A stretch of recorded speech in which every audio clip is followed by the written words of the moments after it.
Salut à tous, on démarre cette revue de presse avec quelques infos officielles et rumeurs qui s'écoulent l'Europe. On ouvre cette revue de presse avec une rumeur très sérieuse en provenance d'Angleterre. Selon plusieurs sources proches du dossier, Leon Goretzka pourrait quitter le Bayern Munich librement cet été. En fin de contrat, le milieu international allemand serait dans le viseur d'Arsenal à la recherche d'un renfort d'expérience au milieu de terrain. Un joueur de premier plan, sans indemnité de transfert, forcément une opportunité en or pour les Gunners. À 30 ans, Goretzka reste une valeur sûre. Puissance, projection, expérience du très haut niveau, et surtout un profil qui correspond parfaitement aux exigences de la Premier League. Côté Bayern, la situation interroge. Le club bavarois n'a toujours pas avancé sur une prolongation, laissant la porte ouverte à un départ gratuit. Arsenal suit le dossier de près et pourrait passer à l'action dans les prochains mois. Affaire à suivre de très près, car un Goretzka libre sur le marché, ça attire forcément du monde. Et de l'autre côté, selon BBC Sport, Pep Guardiola ne devrait pas prolonger son contrat avec Manchester City, qui court pourtant jusqu'en 2027. De plus en plus de doutes existent en interne sur sa capacité ou sa volonté d'aller jusqu'à la dernière année de son bail. Après presque une décennie à la tête des Citizens, l'ère Guardiola pourrait donc toucher à sa fin plus tôt que prévu. Malgré un palmarès XXL, des titres en cascade et une empreinte tactique unique, Pep commence à s'interroger sur la suite, aussi bien mentalement que sportivement. La pression constante, les saisons à répétition et les exigences du très haut niveau pèsent lourd. Côté Manchester City, aucune annonce officielle pour le moment, mais le club anticipe déjà l'après Guardiola. En coulisses, les dirigeants observent le marché, au cas où. Affaire à suivre, car si Pep venait à partir avant 2027, ce serait un séisme total en Premier League. Et maintenant, direction la Chine pour Kurt Zouma. Libre de tout contrat depuis la fin de son aventure en Europe, l'international français est tout proche de s'engager avec le Shandong Taishan FC, l'un des clubs les plus ambitieux du championnat chinois. Selon Santi JFM, les discussions sont très avancées et un accord pourrait être officialisé dans les prochains jours. À 30 ans, Kurt Zouma s'apprête donc à relever un nouveau défi loin des projecteurs européens, mais dans un championnat qui continue d'attirer des joueurs d'expérience. Après ses passages remarqués en Premier League, notamment à Chelsea et West Ham, Zouma apporterait au Shandong Taishan un profil solide, expérimenté et leader, capable de stabiliser la défense et d'encadrer les jeunes joueurs du club.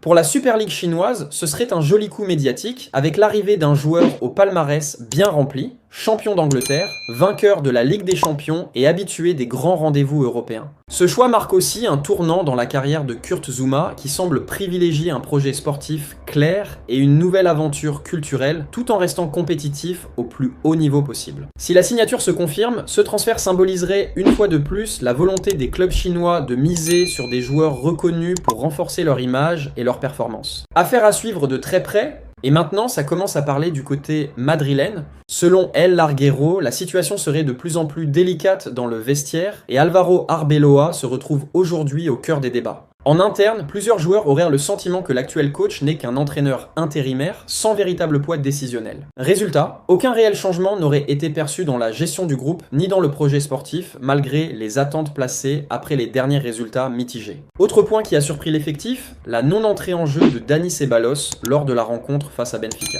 Une décision mal comprise dans le vestiaire, surtout au vu des besoins au milieu de terrain et de la forme récente du joueur. Mais ce n'est pas tout.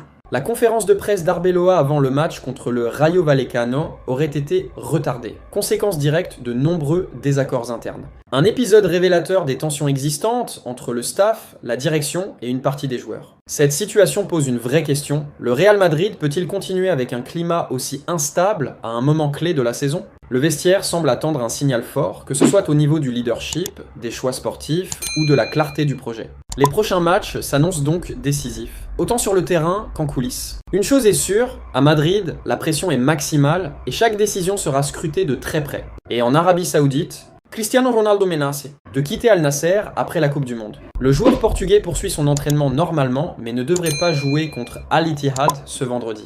Il formule plusieurs exigences pour pouvoir rejouer. Si ces demandes ne sont pas satisfaites, Cristiano ne rejouera pas et continuera de s'entraîner jusqu'à la mi-année avant de quitter Al Nasser, malgré une année de contrat restante. La principale revendication de la star portugaise est l'autonomie des dirigeants du club sur le marché des transferts. Simon Coutinho et José Semedo, dirigeants saoudiens nommés par CR7, ont vu leur transfert bloqué par le PIF. Si Cristiano Ronaldo n'obtient pas cette garantie pour l'avenir, il quittera Al Nasser.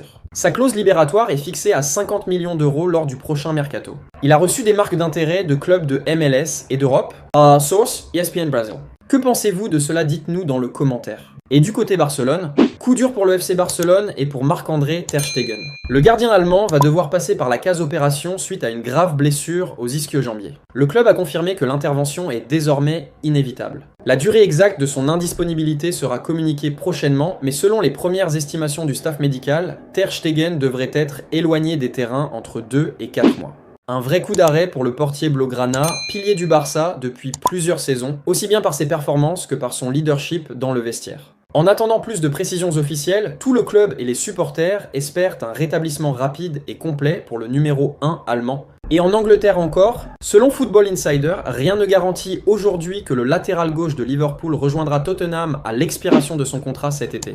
Pourtant, les Spurs avaient montré un intérêt très marqué dès le mois de janvier, avec l'idée de récupérer un joueur d'expérience habitué au très haut niveau en Premier League et en Ligue des Champions. Mais voilà, le dossier est loin d'être bouclé. Andy Robertson, international écossais et cadre des Reds depuis plusieurs saisons, ne veut pas se précipiter. Le joueur aurait l'intention d'étudier toutes les options possibles avant de prendre une décision définitive sur la suite de sa carrière. Tottenham reste donc dans la course, mais ce n'est clairement pas la seule piste. Un départ à l'étranger est également envisagé, preuve que Robertson se projette peut-être vers un nouveau défi hors d'Angleterre après de nombreuses années passées à Liverpool. Autre possibilité évoquée, un retour plus sentimental avec un transfert potentiel au Celtic Glasgow. Un scénario qui ferait énormément parler en Écosse puisqu'il s'agirait d'un retour aux sources pour le joueur dans un club mythique de son pays. Du côté de Liverpool, aucune communication officielle pour l'instant, mais le flou autour de son avenir commence à s'installer. Les Reds pourraient perdre un joueur majeur sans indemnité, ce qui pose évidemment question dans la gestion de l'effectif pour la saison prochaine. En résumé, Tottenham est intéressé, mais rien n'est fait. Andy Robertson prend son temps, analyse toutes les options et son avenir reste totalement ouvert à quelques mois de la fin de son contrat.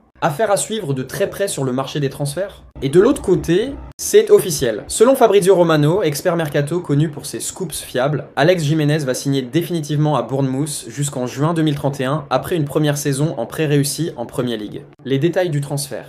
Jiménez, 20 ans, était prêté cette saison par AC Milan au AFC Bournemouth avec une clause d'achat automatique. Le club anglais va désormais déclencher cette clause et officialiser le transfert permanent.